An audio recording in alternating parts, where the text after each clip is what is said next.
How's it going, everybody? This is Greg Ferris with Ferris for Fitness, and this is going to be my 13-week out vlog.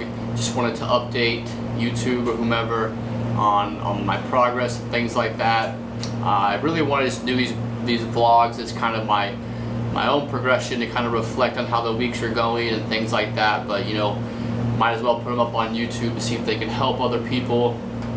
Also, I'll have a video, should be coming at the same time, talking about my training split, which should be a little bit more informative as far as information that others can use and things like that. So check that out if you're interested. This should be up relatively at the same time as this video. But just talking about my prep and how things are going.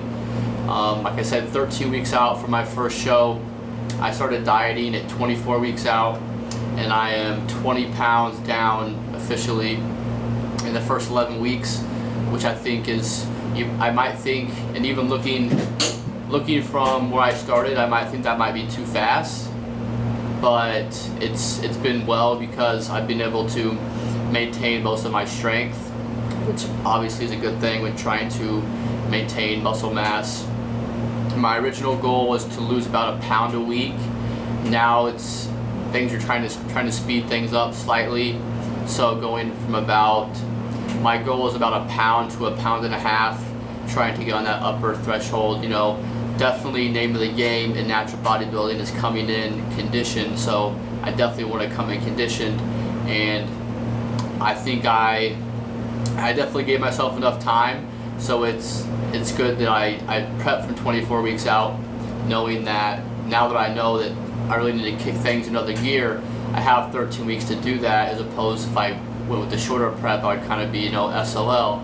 So yeah, I'm trying to speed things up, which I wouldn't say it was planned, but you know, you kind of have to do that, especially when you're doing your own prep for the first time. You're going to have to adjust to situations, you're going to have to read situations and how you're looking at things like that and make the necessary changes. I started my prep at about 2,800 calories. I'm not even sure about the macros, and now about 2,200, and most days are about 55 fat, 220 carb and 210 protein, and then I have one refeed day where I lower the fat, lower the protein, and pretty much do double carb intake once a week. I've been doing that for the past 3 weeks with the success, getting about a pound and a half weight loss per week, which is my goal.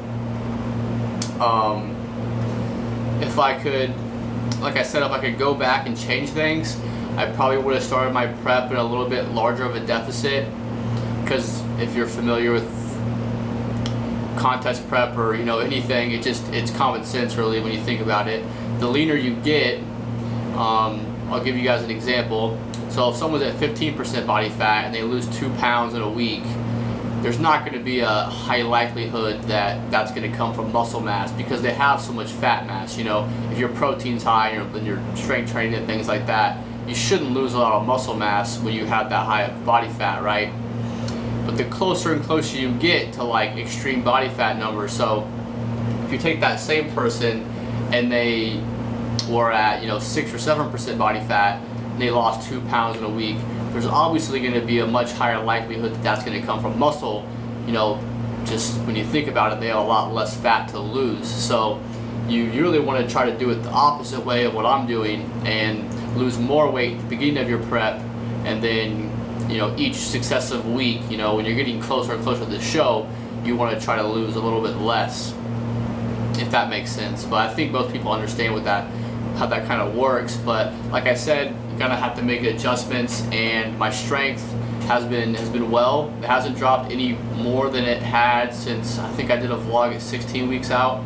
The strength's been the same as far as numbers, and I think I said this in my previous vlog that the accessory lifts, I'm either maintaining strength or even adding strength in a lot of my accessory lifts, like dumbbell rows or incline dumbbell press or hammer strength, things like that. Those things are definitely well, but then, you know, the heavier movements like barbell squat and bench press and deadlift, those are dropping a little bit, but, you know, nothing crazy, probably about 5 to 10%, which I think, you know, obviously when you lose 20 pounds, you can expect somewhat of a strength loss. So I really have no clue as far as a goal weight for show I have no clue as far as a current body fat percentage or anything like that. I'm just, again, trying to get leaner and leaner and leaner. Highly doubtful that you can come in too lean. That's kind of impossible. So I'm just trying to, like everyone else, maintain as much muscle mass as possible and come in as lean as I possibly can be. So, that's what I've been doing. As far as my expectations for the show, it's hard to say. Things have gone well these first 11 weeks. I feel like I've made a lot of progress, but I also understand that there's a lot that needs to go, a lot more that needs to be done in these next 13 weeks. I'm definitely prepared to do that. I've really just been focusing on one day at a time, lifting if I need to, doing my cardio, hitting my macros every single day, and just letting that kind of tell the story, if you will, as far as what I need to do. I haven't been, looking super far ahead, because I feel like that's kind of a good way to freak yourself out. So that's what I've been doing. But now, every day, every week you get closer to the show, you really start to think about that end date and the result, and it really, at least for me, has created a sense of urgency. And I feel like my intensity in the gym and all of that is probably even a little bit higher than normal, which you would think is kind of backwards, but I've at least in my eyes, I think I went about this in an intelligent way. I've dropped my volume a little bit. In my next video, if you want to watch that, I'll talk about my training split and things that I've done that I think have been beneficial to me as far as helping me with contest prep and staying at a high energy level. Again, I'm not, where some pros are at 13 weeks out. If you want to go check out like Ryan Doris or something, or someone like that, who's, probably like sub 8% or something at 13 weeks out. So they're probably dragging a lot more than I am, just because I'm not at that level yet. But hopefully, regardless of what body fat that I'm at, and I know that each week's going to be a little bit more difficult, but just keeping that intensity, I think, is going to be beneficial. I guess what I wanted to talk about with my expectations for this show, I will definitely be competing in the novice class, being at my first show, and then I'm thinking about doing a crossover with the collegiate group or the open group. It'd be one of those two, definitely not both of them. If I were to do the open, it would simply be just to get my ass kicked and see where I need to be for my next show. I'll probably end up taking 2+ years off, really trying to make good gains and things like that. But hopefully I can do well in the novice class. I haven't been to this show, I haven't been to any show actually, so I definitely haven't competed, so I really have no clue what to expect, and that's one of the things I've been coming to realize during this prep, is that even though it's such a kind of a cliche, and I hate stupid quotes and things like that, but at the end of the day, all you really can do is do your best, even though how dumb that sounds. But all you can really do is hit your numbers every day, bust your ass every day, have a good plan, and if you're happy with how you look at the end of the prep, or the end of the whatever your goal is, then you really can't say that it's a failure. If I were to come into the show and just be like, man, I think I could have got a little bit leaner, or I think I dropped calories too fast and I lost a little bit of muscle or something, and I win my class, I couldn't say I'd be satisfied, because I felt that I could have done better. But at the same time, if I think that I hit every single thing on the mark, training, cardio, nutrition, everything, and I come in and I get, 3rd, 4th, 5th, whatever, it's hard to say that's just a failure, because what more could I have done? So I'm really just trying to, in a sense, compete against myself, because even if I want to compete against the other people, I have no clue who's going to show up, or who's going to be in other divisions and things like that. So I'm really trying to compete against myself and bring a respectable package to the stage. I'd be lying to everyone if I said I didn't want to win.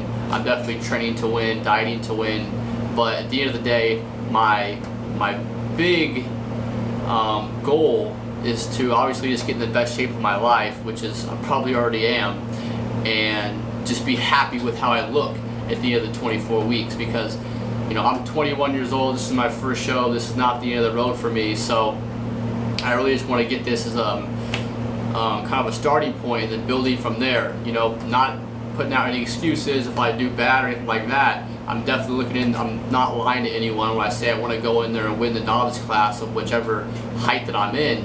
But at the same time, if I don't win and I feel like I brought a good package, I'm definitely not just gonna think of it as a failure and get down on myself and things like that. So I guess that's a message to anyone else out there thinking about competing. You know, it's definitely a long haul, and if you probably talk to a lot of the pros out there, you know, not a lot of people turn pro when they're 20-something years old or early 20s or when they've first been lifting. So you need to think about it as a long process and really just kind of take advantage of every single day, every week, and things like that. And you'll probably be amazed at how beneficial that can be, as opposed to, you know, thinking of a big picture and being like, oh, well, I don't want to compete because I'm young and I don't feel like I'm looking good enough or whatever. You know, one of the main reasons I decided to compete was to get myself a mark of where I am. And every year from that, or every time I decide to compete, just try to progress, because whether you're a competitor or not, that's really all you're trying to do, is just trying to be better than yourself, trying to progress, you know, every month or every year or something. So it's just on a bigger scale, I guess, when you compete. So that's all I want to talk about as far as my prep, guys. Thank you guys for all of the support, if you're supporting me. If not, whatever. If you have any comments about my prep or anything, you can always feel free to comment in the comment section below, and also you can feel free to hit me up in the inbox. 2 shout outs. Brandon Wells, I forget his YouTube name, but I'll definitely link him in the description box. He just competed in his first show out in California, probably about a week ago. So shout out to him and props to him for stepping on stage. He was definitely shredded. And also Kai and Angelo he's competed a long time ago. Both of them have pretty large YouTube channels. But that kid is just super, you know, positive. He's involved with a lot of the Team 3D Muscle Journey guys. All those guys are really intelligent, just cool people, it seems like. So shout out to both of those guys. I'll link them in the description box below. Make sure you check out their channels. And like always, guys, I'll have more information coming soon.